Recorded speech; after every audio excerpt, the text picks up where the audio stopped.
Welcome to Laurier's Teaching Excellence Conversation Series. I'm Mary Wilson, Vice Provost of Teaching and Learning at Wilfrid Laurier University, and today I'm with Sustained Excellence recipient Kevin Spooner, who teaches in Laurier's History and North American Studies programs. Student learning is at the heart of everything Kevin does, from guiding students through international exchanges in Mexico and the US, to pioneering blended learning approaches like the flipped classroom that promote a more student-centered approach to teaching. Kevin's commitment to empowering students to succeed through care and compassion and innovation makes him an exceptional recipient for the Sustained Excellence in Teaching Award. And he has had a profound effect on his students and his colleagues. I'm excited to learn more about his teaching journey and what's next for him as an educator.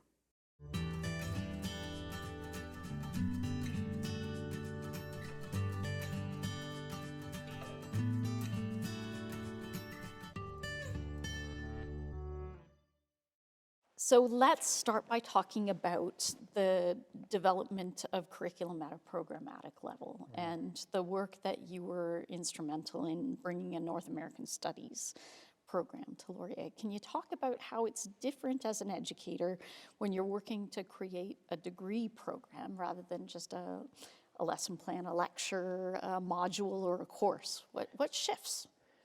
I think the big difference is how collaborative it is, right? So we often feel, I think, particularly as professors, that we're operating in isolation and we're working on our own and you're developing your courses, and there's a great deal of autonomy that comes with being able to create those courses on your own.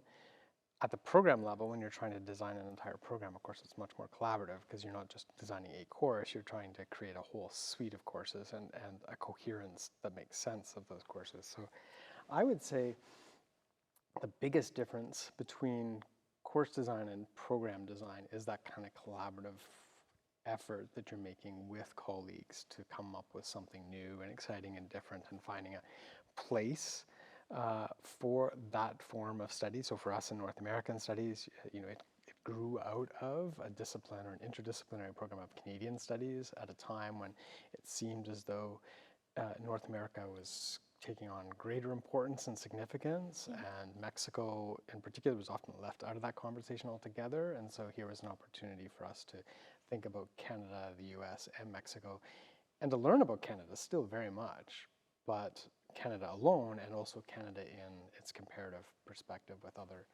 other countries, and also then just what's unique about North America. So I think it's about finding a kind of unique niche and a unique idea that you want to develop an entire program out of, number one, working collaboratively with colleagues, and particularly in North American Studies, it's really interdisciplinary. So, that original group that was working together to create that program, political science, geography, sociology, history, people were coming from lots of varied disciplinary perspectives to create a new interdisciplinary understanding of something. And so I think that's a big difference. And then I think you have an opportunity to create a kind of coherence that's sometimes hard to do with an existing program or an existing department because you're creating something from scratch. Right. So suddenly you can create program level learning outcomes that are important all the way through and run through every single course that comes and is designed after the fact. So that's I think the other big difference that really affords you this incredible opportunity to literally do something from scratch and to ensure that whatever your broad vision is from a pedagogical point of view, that it infuses everything that kind of flows from those program level learning outcomes. Yeah. So, curriculum's always a series of decisions around what matters. Yeah.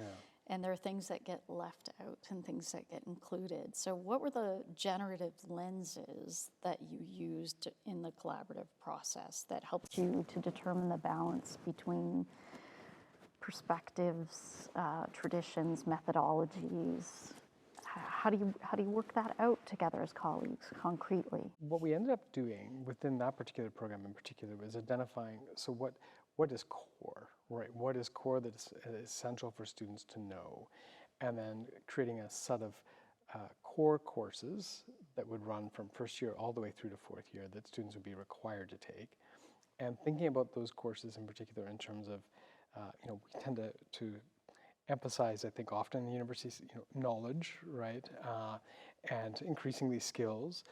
But I think this particular group of educators was also very keen, that created the program, were very keen to think about affective goals, right? What attitudes are we trying to encourage and shape within our students as well?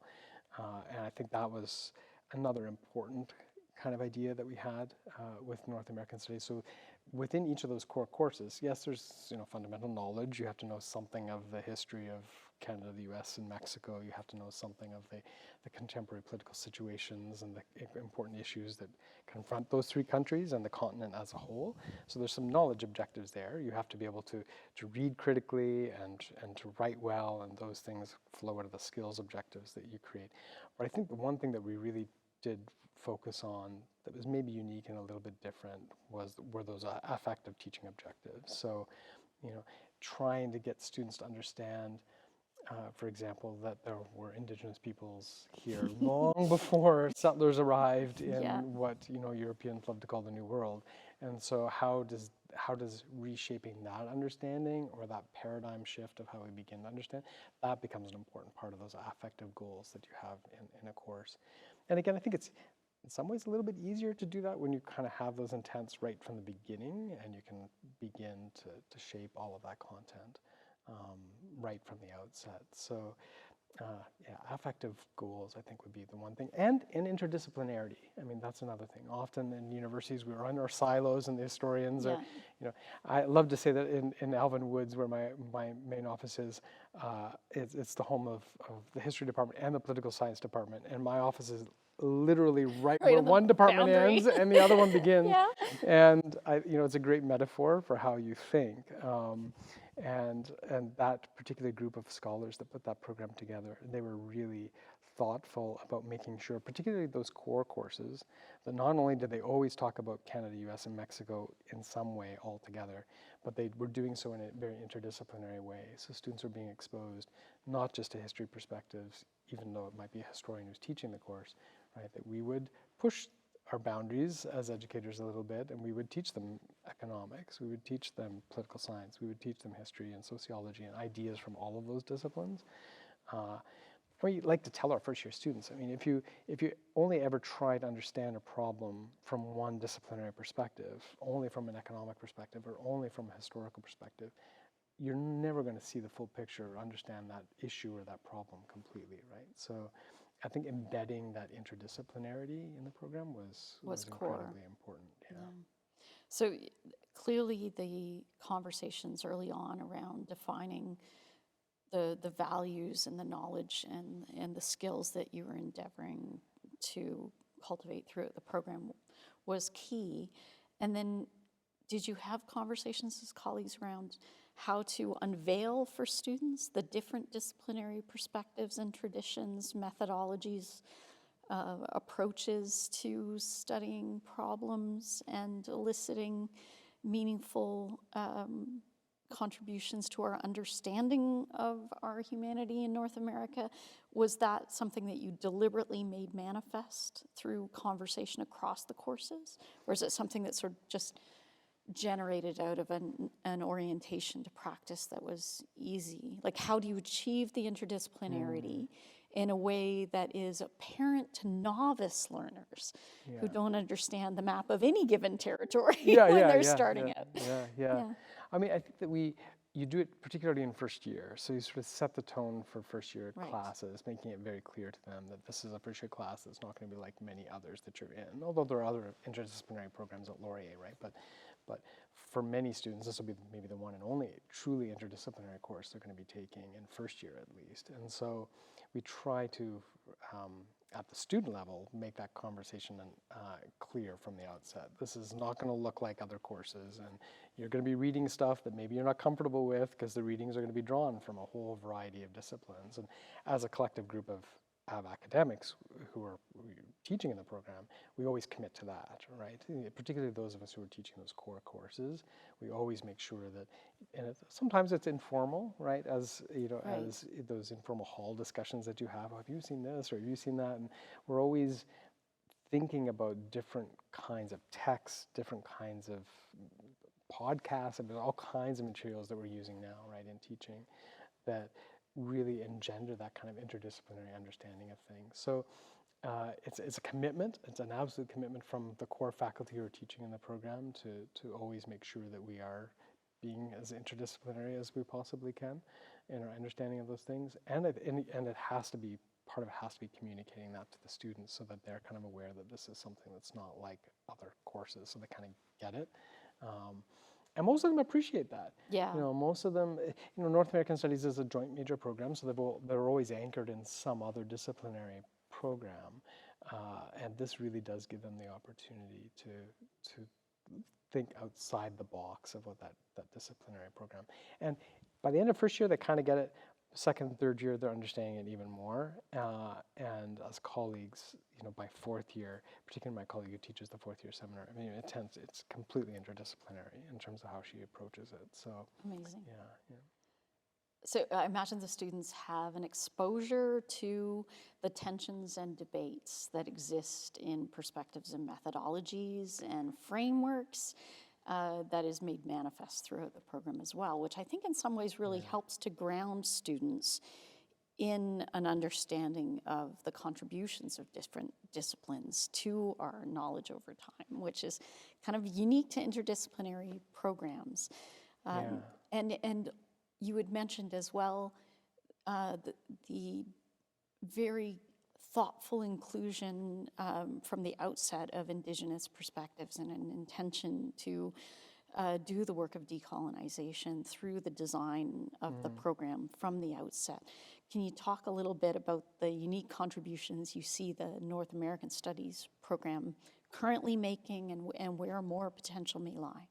Every discipline brings its own set of questions, and more to the point, it brings its own approaches to trying to answer those questions. Yes. And so getting students to think, maybe for the first time, in a very critical way, was what are the fundamental assumptions that historians are making about how they approach and how is that different from this piece by a political scientist that what kind of evidence are they using? How are they interpreting that evidence?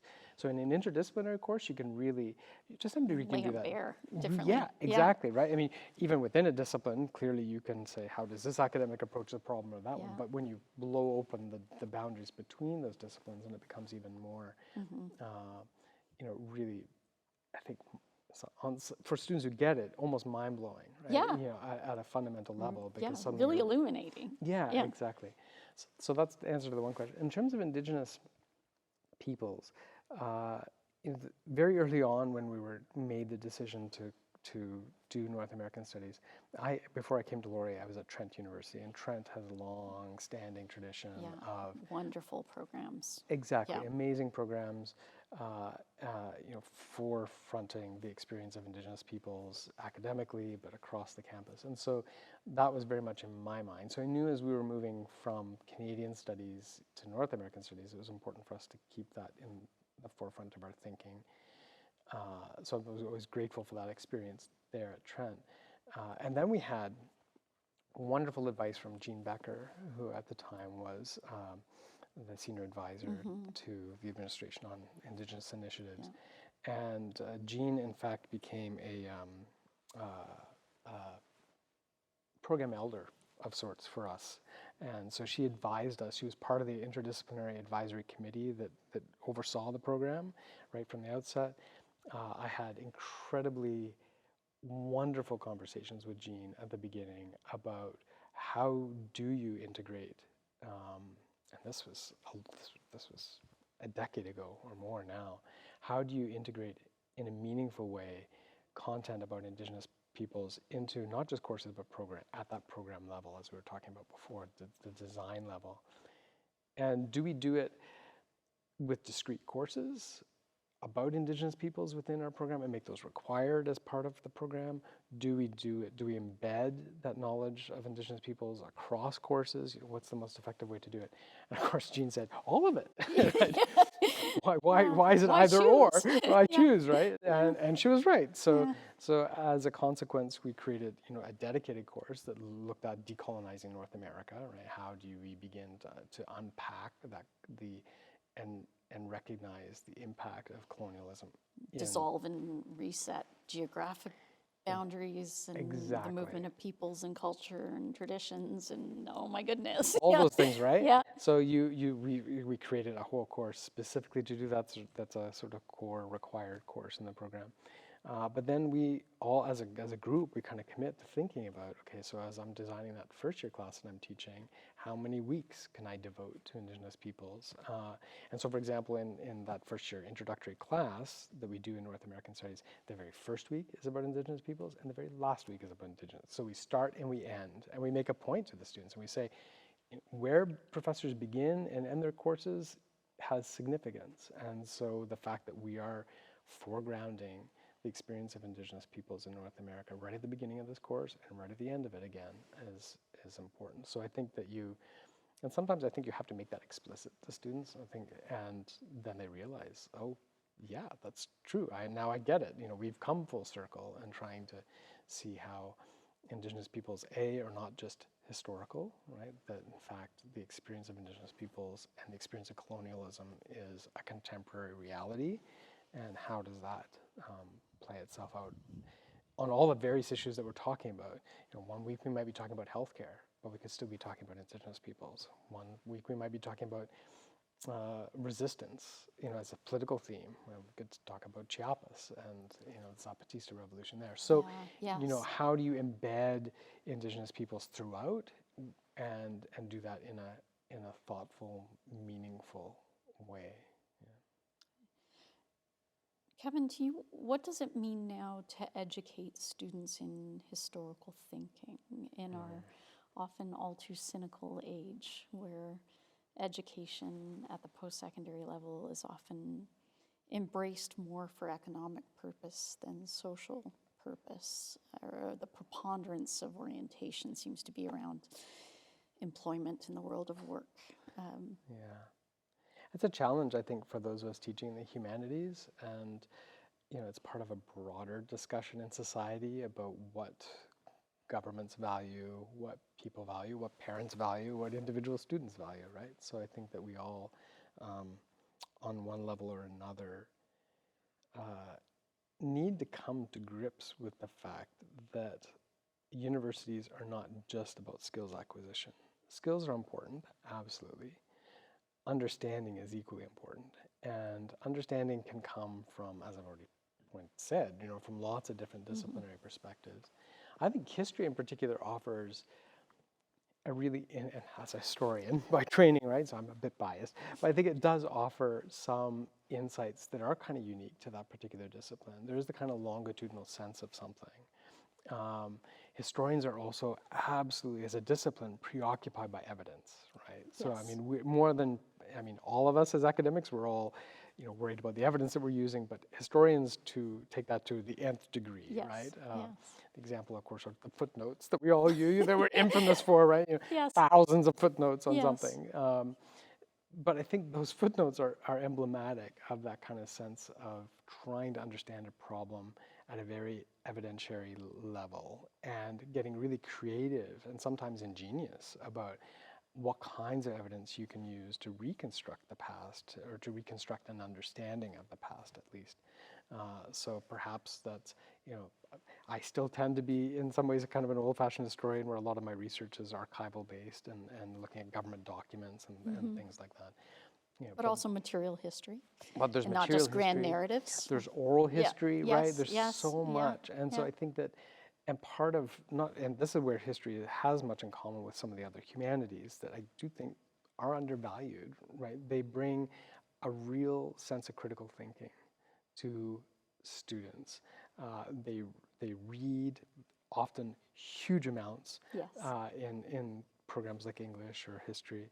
They have to write often much more than they might in those other disciplines when they're writing in the humanities. The focus tends to be on good quality writing. Again, not to say that that's not the case in other disciplines, but there's an special aspect of that, I think, to humanities courses like English and history again. So it's a different skill set that I think is absolutely valued in the real world. And we have a colleague who would often, at information sessions for parents especially, right? Orienting Yeah. their children to university, and parents would often say, well, what is my son or daughter going to do with this particular degree? And particularly if it was, a degree in not an applied sort of obvious career path sort of program. And he would often answer whatever they want, right? Which is, on the one hand, not a very satisfying answer sometimes to the parents, But quite but truthful. so truthful Yeah. because, I see our students. Um, in fact, just last month, I had two students who were the very first North American Studies students who graduated from our program. So it would have been about 8 or 9 years ago, who just emailed me out of the blue and said, "We're going to be in Waterloo. Can we meet and have coffee?" And I did. And one of them has gone on to an amazing career trajectory of doing historical work in museums and then archival work, and is now doing government information management. The other has gone on to a very distinguished career in the Alberta Civil Service, rising through the ranks, clearly on the path towards deputy minister within 10 years, right? Amazing. So where do those, where do the skills? Those capacities are built deliberately through the engagement with those disciplinary traditions. And I think, as Exactly. you're suggesting, that deep reliance on evidence and analysis that is intrinsic to thinking historically. Well, and what job doesn't need that, right? What job doesn't need to be able to Yes. do that? A career in law, right? You think about how much lawyers have to read, analyze argument. These are all the fundamental skills that you teach Yes. in a history class. So Yeah. they're fundamentally important skills that are just so transferable in so many directions that it really is do whatever you want with the degree. You have been recognized for sustained excellence. And now I'd love to chat a little bit about how you have sustained excellence in your teaching development and teaching practice, particularly within the discipline of history. So how have, if you were to reflect on your arc of development in terms of your orientation to your teaching practice, to decisions around which materials, what order, approached how, seeking evidence of student learning through one form of assessment or another. How has that evolved? How would you sort of tell the narrative arc of that story so far? That's, I think, the most wonderful thing about getting this award is making you think about that particular arc, right? Like where does the journey start? Where are you on that journey? Where is it kind of going, right? And I kind of came into academia by accident in some ways. I was expecting to be a high school history teacher. I had gone off to Teachers College? I had gone off to teachers college, Yeah. exactly, yeah. So I Yeah. did a concurrent education program. So I spent 4 years imagining that I was going to be a high school teacher at the end of it, and finished my final year at Queen's University of my 5th year, a B.Ed. And at that time, as things tend to be cyclical, the job market crashed, and there were no teaching jobs Yeah. as it happened. If it had been a year earlier, it would have been fine, but a Yes, year later, yeah, not so much. yeah.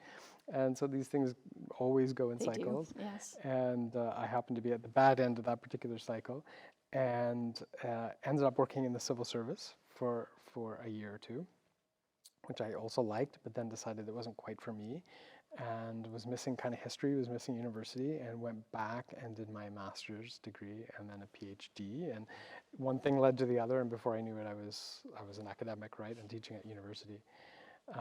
And so I would say that, in that arc of understanding my own educational practice, I've been inspired a lot by other people, right, and other educators, as I think most educators would say they have been. So I was incredibly lucky to have amazing education professors, right, who were very thoughtful about how they taught, and whether it was Deborah Barrell at Trent University or George Ambury at Queen's University, who really made you think critically and thoughtfully about how you were going to be, what kind of teacher were you going to be, not just how you would teach, but what kind of person are you, and how does that either enhance your ability to teach or maybe even limit your ability to teach, right? How do you, when you're confronted by a diverse set of students who have all kinds of varying needs in terms of how they're going to learn, how do you, who maybe was a highly successful student, how do you figure that out, right? Yep, And right. so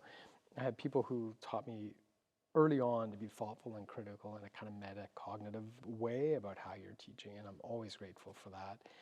And then I had amazing professors myself who then have become role models, right? My PhD supervisor is probably the most amazing lecturer that I've ever seen. I'll spend my entire career never matching that capability and capacity that Norman Hilmer, my PhD supervisor, had. But I think about him often, and often, even when I go into, if it's a more traditional kind of lecture that I'm trying to give, his face always pops into my head, and try to channel, those role models that you have. And so I think the inspiration that you derive from your own teachers and from your colleagues, and that's the wonderful thing about a program like North American Studies in the history department, is people have conversations around teaching all the time, and we learn from one another, and I think that's an incredibly important part of that process. I often co-teach with my partner, and so and Bina Mehta, and she is again constantly an inspiration in terms of people will think of the same subject that you're going to try to teach and think about it in completely different ways. And and it just occurred, well, I would have never thought of actually approaching this that way, or I would never thought of that, trying to explain it to the students in this, or using this particular activity to get that across to the students. Or bringing together, or helping to sort of inject more creativity, right? At times, I tend to be the more pragmatic, practical side of things. Some of my colleagues, like Bina, are much more creative, right? And so when you work together and co-teach, I think those are great opportunities to actually learn. And to have conversations about teaching, which is, I think, rarer than we'd like to believe, that not all of our cultures within academic departments support and afford that. So is there something intentional or deliberate that you and your colleagues do to ensure that you create those occasions to lean in each other's doorways and talk about teaching?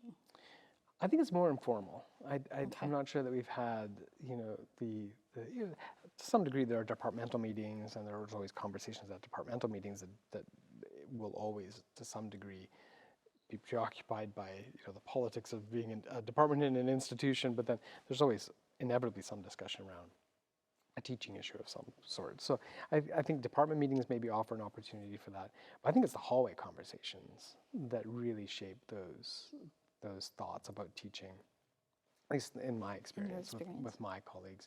And that's been kind of one of the sad things about COVID, right? And with us all being scattered to the four winds, is that you don't have those same kind of organic opportunities that you might have by just sort of knocking on someone's door next door and saying, how did you deal with this? Or how, I think that we've kind of missed out on that. So I'm hoping as things kind of go back to new normal, that you'll be able to recover those traditions of just having conversations in the hallway. Yeah. There's a scholar out of Georgetown, Randy Bass, who writes extensively on a number of different subjects, but also the scholarship of teaching and learning. And he has an article that I find quite compelling around "What's the Problem?" is the title of the article. And he comments that academics will easily have conversations with each other about research problems and research questions, but there's some prohibition around having those kinds of conversations about teaching, and not the same sort of predilection to open our classroom doors as we might to open our lab doors or our study room doors. So I'm always fascinated when I hear about colleagues who have that happening on a regular basis and think there might be something underpinning it. You mentioned that you didn't think that you were necessarily as creative as some of your colleagues, but I would challenge you on that because you were one of the first to come forward with explorations of blended and flipped classrooms. And you've done an awful lot of experimentation with recorded lectures and learned a lot of technical skills in doing that, and cultivated quite mature practices around how to structure those video captured lectures effectively and where to place them as an asset within your curriculum. So tell us a little bit about that? Yeah. Well, interestingly enough, as, that's a great example of something that emerged from very pragmatic concern that ultimately, I guess, afforded was greater creative. opportunity to be creative or to Yeah. figure out how to be creative. So, it came from concern around class size, right? And the fact that classes were getting bigger, particularly at the first year level. And although there's often, as I started researching blended and flipped learning, it was clear that a lot of that happens at upper year levels where courses tend to be smaller and easier to kind of manage in that blended and or flipped kind of way. And I made the decision that I was teaching, a first year class, big lecture hall, talking to 200 plus students at a time. And at the time we had tutorials that accompanied those, but it wasn't clear that tutorials were going to remain a part of that experience. And I was really reluctant to teach at the first year level entirely by lecture. And so we said, how can we figure out a way to teach first year differently so that we can still have some smaller group interaction. And so we made the decision to go to the flipped model and the blended, in particular more the blended model of online and in-class learning as a way of reducing class size initially, so that we would only meet with half the students at a time, and the other half of the time the students would be working, give them more autonomy, which is an important part of student-centered learning anyways, right? Give them more autonomy over their learning, move the content that's more passive, like the lecture, online, and then in class, in the smaller group settings that were afforded by active learning classrooms and things like that, use that opportunity to really engage in the content that they were preparing ahead of time by doing the reading and by watching the lectures. And so the idea for it really did emerge from a kind of imperative of trying to get to smaller class size. Right. And then once we made that decision, it's like, okay, so how do we do it? And now it looks funny because, of course, with COVID, everybody has been, everybody's resorted to kind of some form of online learning. But at the time, it was really challenging to think, okay, so how are we going to actually do this? And so, yes, I guess I did have to get a little bit creative. And, I ran off to Home Depot one weekend and bought a bunch of wood and created a teleprompter system after I watched something on YouTube about how you do this, right? Yeah. And the things you can learn on YouTube. So how to build a teleprompter and how to deliver lectures. And there, before we made that switch, back up a little bit, before we made that switch to that format, we did actually do, teaching and learning was amazing because they came in and they did a focus group with our first year students. And we told them, we're thinking about changing the course, you've just been in it. So the students who had already gone through this first year class, what should we keep? What should we do differently? And this is what we're thinking of doing. What advice would you have? And so, for example, one of the things that came from that focus group were students telling us, I have no problem with the idea of a video lecture, but I would really like to see the prof still. And so then we had to think about, and not just kind of in a little corner, but they wanted like the actual prof, right? Yes. And so, not the talking head, but the interactive. They wanted something, right? Yeah. They wanted to see on a much greater scale that person being in front and center in the camera. And so, that requires a little, technology and figuring that part of it out. So yeah, we did do that, but it helped. I mean, it was a wonderful thing to have done that 5 or 6 years before COVID hit, because then when it did hit, we were a little bit more prepared. Thoughtfully prepared. Yeah, for where to invest the energy for the better purposes of student learning. Yeah.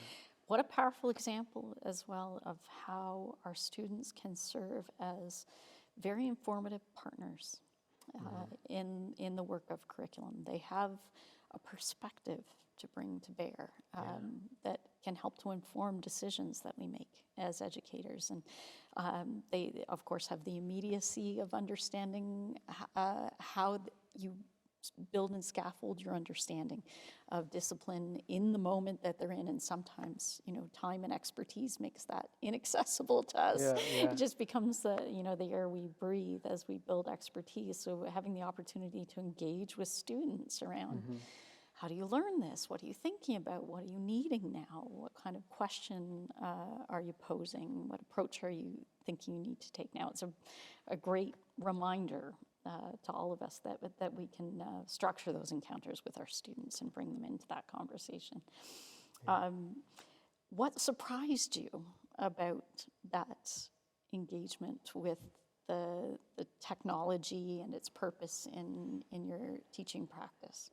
The ability for a professor to relinquish control. Right? So student-centered learning, which I think is, if I go back to that idea of the arc and what's kind of informed my career as an educator, I think that's, although I wasn't always conscious that that's what was happening, I think Right. really that was what was shaping my approach to things, that student-centered approach. And if you take a really, definitions of what student-centered learning is vary depending on what pedagogical scholar you're listening to or reading, but often a big part of that is empowering your students and relinquishing some control as the expert. And so part of what I've had to learn in that first year class is that you do the lecture and then you leave that aside. And then in the classroom, when you've got them working on things, applying that information, rather than being the person at the front of the classroom who's now dictating what it is they're about to learn or not learn, now you're kind of letting things go a little and waiting to see what they're going to make of what it is that you've taught them in that lecture online. And that's wonderful and frightening. Frightening. Yeah, exactly. Right? Yeah. Because, we like to be in control as professors. It's a much more comfortable position To bring the to be knowledge the to the expert. learners rather than the learners to the knowledge. And like, it's an important shift. And what if they don't get it? What if they don't get it all? And I get, in some disciplines it's maybe more challenging to do that because clearly if you're in a chemistry lab, there's certain things you want them to know and do so that they don't blow up the lab at some point. Absolutely. But in other courses, direct instruction is an important tool. There's a role for this, right?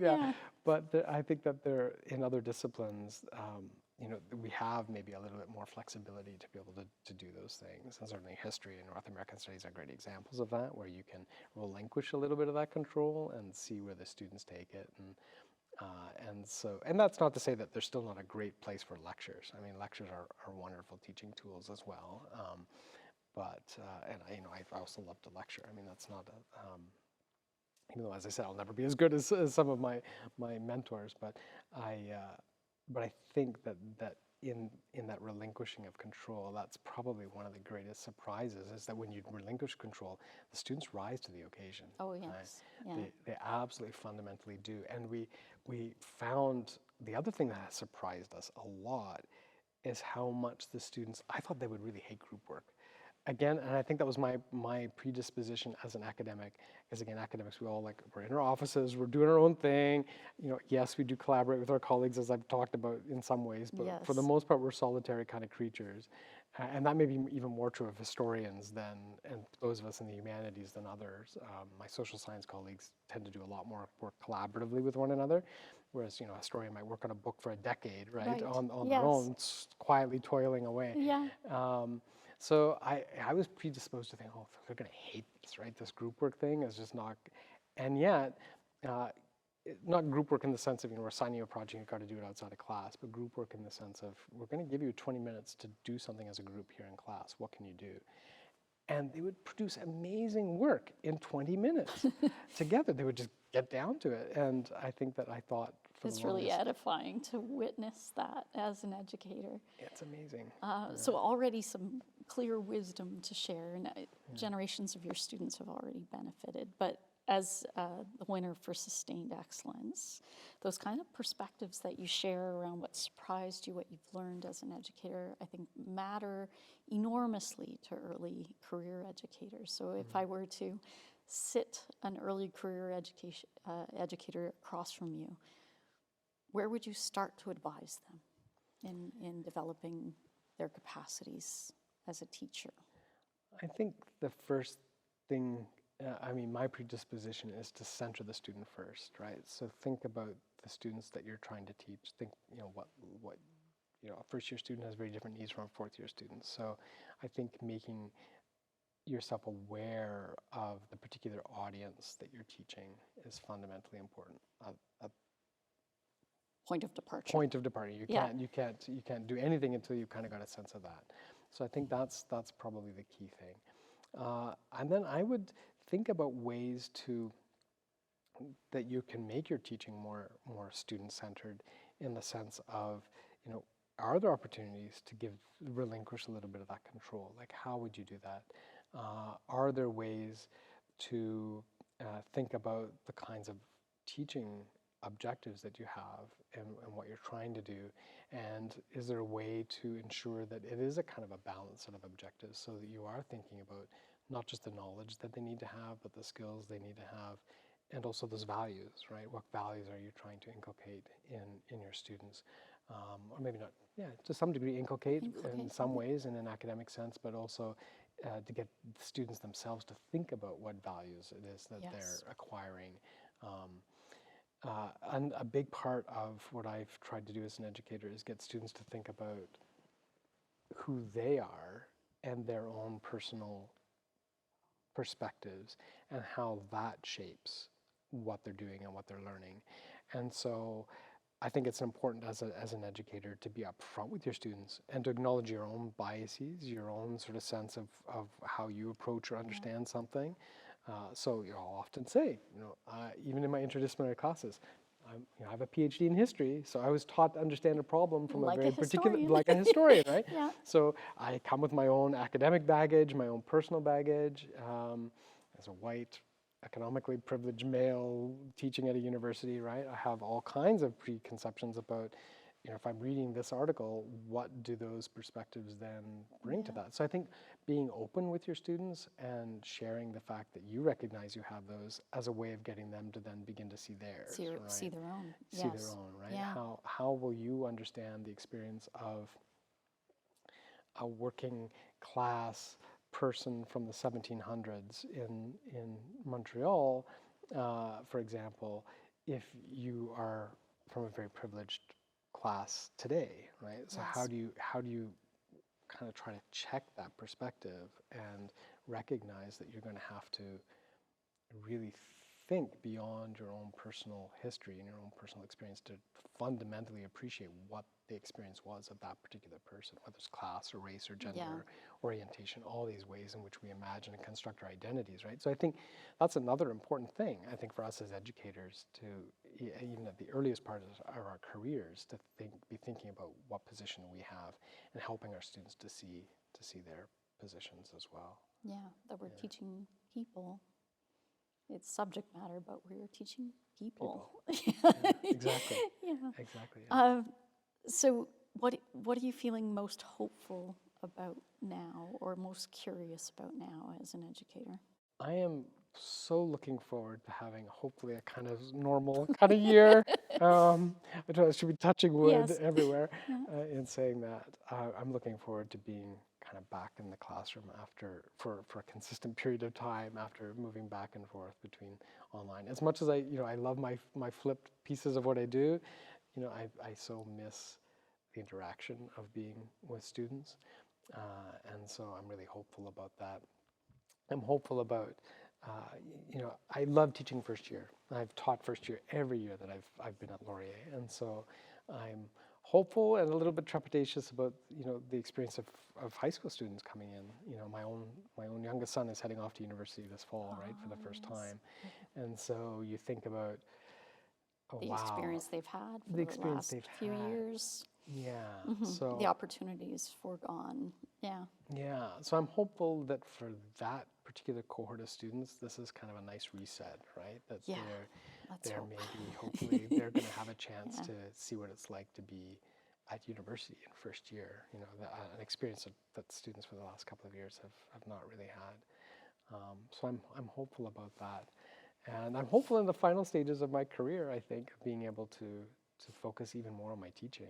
I think I'm looking forward to aspects of that. I've got all kinds of new ideas coming to mind, and so as I head into the final years, the final stage of my career, I think it'll be interesting to explore what some of that might look like. So, that's so lovely to hear, and I think also our students don't necessarily know how excited we get for teaching them, for time with them in the classroom. They sometimes think that we're a little bit inured to all of that over time, and we're not. There's just such anticipation. Every September is a gift. It is. I love it. That's my favorite time of year. I just love when students start coming back to campus and get very excited. I've been missing the classroom myself. Be excited to get back to it at some point. So this has been an absolute joy, this conversation. My thanks to Kevin Spooner for joining me today. And I hope you'll join me for more conversations that celebrate exceptional teaching practices, explore diverse teaching philosophies, and discuss the future of higher education teaching and learning.